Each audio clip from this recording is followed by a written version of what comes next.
తిరుమల లడ్డు కల్తీ నెయ్యి వ్యవహారంపై ఆంధ్రప్రదేశ్ ప్రభుత్వం మరో కీలక నిర్ణయం తీసుకుంది. సిట్ నివేదికలోని అంశాలను లోతుగా పరిశీలించేందుకు రిటైర్డ్ ఐఏఎస్ అధికారి దినేష్ కుమార్ తో ఏకసభ్య కమిటీని ఏర్పాటు చేసింది. టీటీడీ నెయ్యి కొనుగోలు టెండర్లలో జరిగిన నిబంధన ఉల్లంఘనలు, పరిపాలనాపరమైన లోపాలను ఈ కమిటీ అధ్యయనం చేయనుంది. 45 రోజులుగా సమగ్ర నివేదిక సమర్పించాలని ప్రభుత్వం ఆదేశించింది. గత ప్రభుత్వ హయాంలో జరిగిన అక్రమాలపై పూర్తి స్థాయిలో విచారణ జరిపి బాధ్యులపై కఠిన చర్యలు తీసుకోవటమే లక్ష్యంగా ఈ విచారణ సాగనుంది.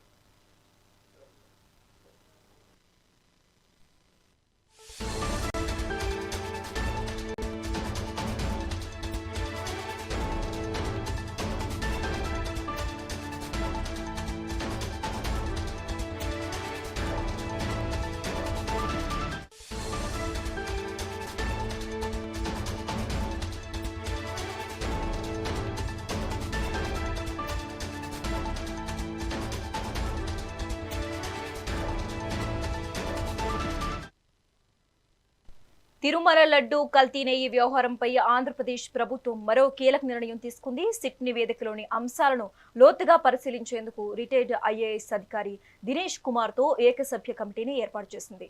టీటీడీ నెయ్యి కొనుగోలు టెండర్లలో జరిగిన నిబంధనల ఉల్లంఘనలు, పరిపాలనాపరమైన లోపాలను ఈ కమిటీ అధ్యయనం చేయనుంది.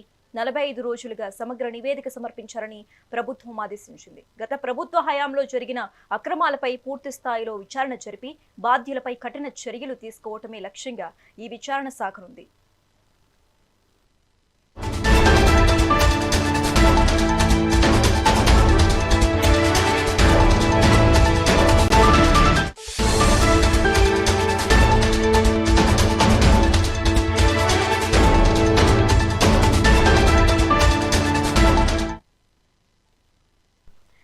తిరుమల లడ్డు కల్తీ నెయ్యి వ్యవహారంపై ఆంధ్రప్రదేశ్ ప్రభుత్వం మరో కీలక నిర్ణయం తీసుకుంది. సిట్ నివేదికలోని అంశాలను లోతుగా పరిశీలించేందుకు రిటైర్డ్ ఐఏఎస్ అధికారి దినేష్ కుమార్ తో ఏకసభ్య కమిటీని ఏర్పాటు చేసింది. టీటీడీ నెయ్యి కొనుగోలు టెండర్లలో జరిగిన నిబంధనల ఉల్లంఘనలు, పరిపాలనపరమైన లోపాలను ఈ కమిటీ అధ్యయనం చేయనుంది. 45 రోజుల్లోగా సమగ్ర నివేదిక సమర్పించాలని ప్రభుత్వం ఆదేశించింది. గత ప్రభుత్వ హయాంలో జరిగిన అక్రమాలపై పూర్తి స్థాయిలో విచారణ జరిపి బాధ్యులపై కఠిన చర్యలు తీసుకోవటమే లక్ష్యంగా ఈ విచారణ సాగనుంది. ఇక ఇదే అంశానికి సంబంధించి మరింత సమాచారం మా ప్రతినిధి రమణ ఫోన్ ద్వారా అందిస్తారు. రమణ, చెప్పండి, తిరుమల లడ్డు కల్తీ నెయ్యి వ్యవహారంపై ఆంధ్రప్రదేశ్ ప్రభుత్వం మరో కీలక నిర్ణయం తీసుకున్నట్లు తెలుస్తోంది. ఎటువంటి నిర్ణయాలు తీసుకున్నారు? దీనికి సంబంధించిన డీటెయిల్స్ ఇవ్వండి. రైట్ శశిరేఖ, ఏదైతే టీటీడీ లడ్డు కల్తీ కేసులో కీలక పరిణామాలు చోటు చేసుకుంటున్నాయి. ఇప్పటికే సిట్ అధికారులు ఇందులో కల్తీ జరిగిందనేనని ధృవీకరించారు. కానీ ఆ ప్రతిపక్షాలు మాత్రం ఇందులో ఎటువంటిది జరగలేదు, దానికి టీడీపీ కావాలనే రాద్ధాంతం చేస్తుంది, సిట్ నివేదికే అందులో నిదర్శనం అంటూ కూడా వారు టీడీపీని టార్గెట్ చేస్తూ కూడా ముందుకు వెళ్తున్న పరిస్థితి. ఈ నేపథ్యంలో గతంలో ఏదైతే అంటే ఇప్పటికే సిట్ అధికారులు విచారణలో అనేక విషయాలను కూడా వారు పొందుపరిచిన పరిస్థితి. దాదాపు 400 నుంచి 600 పేజీలతో సిట్ నివేదికను కూడా తయారు చేసి కోర్టుకు కూడా సమర్పించిన పరిస్థితి అయితే ఉంది. ఈ నేపథ్యంలో అందులో అడల్టరేషన్ గురైందని, అలాగే ఏదైతే కల్తీ జరిగిందనేది ధృవీకరించారు. కానీ వైఎస్ఆర్సీపీ నాయకులు మాత్రం వాటన్నిటిని కూడా కొట్టిపారేస్తూ ప్రజలకు మభ్యపెట్టే విధంగా పదే పదే మీడియా సమావేశాలు నిర్వహిస్తున్నారనే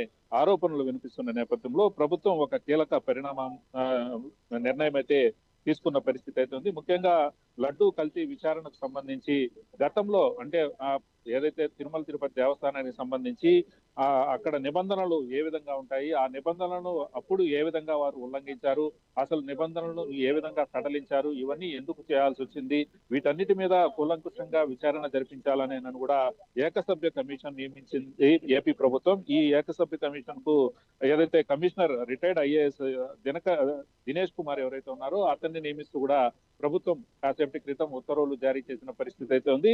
దాదాపు 45 రోజుల పాటు ఈ విచారణ చేసి పూర్తి స్థాయిలో నివేదికను ప్రభుత్వానికి అందించాలని కూడా ప్రభుత్వం ఈ నేపథ్యంలో ఆ కమిషన్ కూడా సూచించిన పరిస్థితి అయితే ఉంది. మొత్తం మీద తిరుమల తిరుపతి దేవస్థానం కల్తీ నెయ్యి వివాదానికి రోజుకొక మలుపు తిరుగుతున్న పరిస్థితి అయితే ఉంది. ముఖ్యంగా ఆ రాజకీయ వివాదానికి ఇది ఆజ్యం పోసిందనే చెప్పాలి. ముఖ్యంగా వైఎస్ఆర్సీపీ టీడీపీల మధ్య మాటల తోటాలు రోజు రోజుకి పెరిగిపోతున్నాయి. ఇందులో కోర్టు కూడా జోక్యం చేసుకున్న పరిస్థితి అయితే ఉంది. కొంతవరకు కూడా ఎవరు కూడా ఈ కల్తీ నెయ్యి మీద కూడా మాట్లాడద్దు అంటూ కూడా కోర్టు కూడా చెప్పిన పరిస్థితి మనం చూడొచ్చు. ఈ నేపథ్యంలోనే ఏదైతే ఏపీ సర్కార్ ఒక నిర్ణయం అయితే తీసుకునింది, ఏకసభ్య కమిషన్ నియమించి తద్వారా పూర్తి వివరాలను పూర్తి విచారణ జరిపించి ఆ నివేదికను ప్రభుత్వానికి సమర్పించాలనే కూడా ఆ ఈ ఈ కూటమి ప్రభుత్వం నిర్ణయించింది. ఈ నేపథ్యంలోనే దినేష్ కుమార్ ను కూడా రిటైర్డ్ ఐఏఎస్ అధికారిని కూడా నియమించి విచారణ ప్రారంభించే విధంగా అయితే చర్యలు తీసుకునింది. ఈ కమిషన్ దాదాపు 45 రోజుల లోపలే ఈ విచారణ పూర్తి చేసి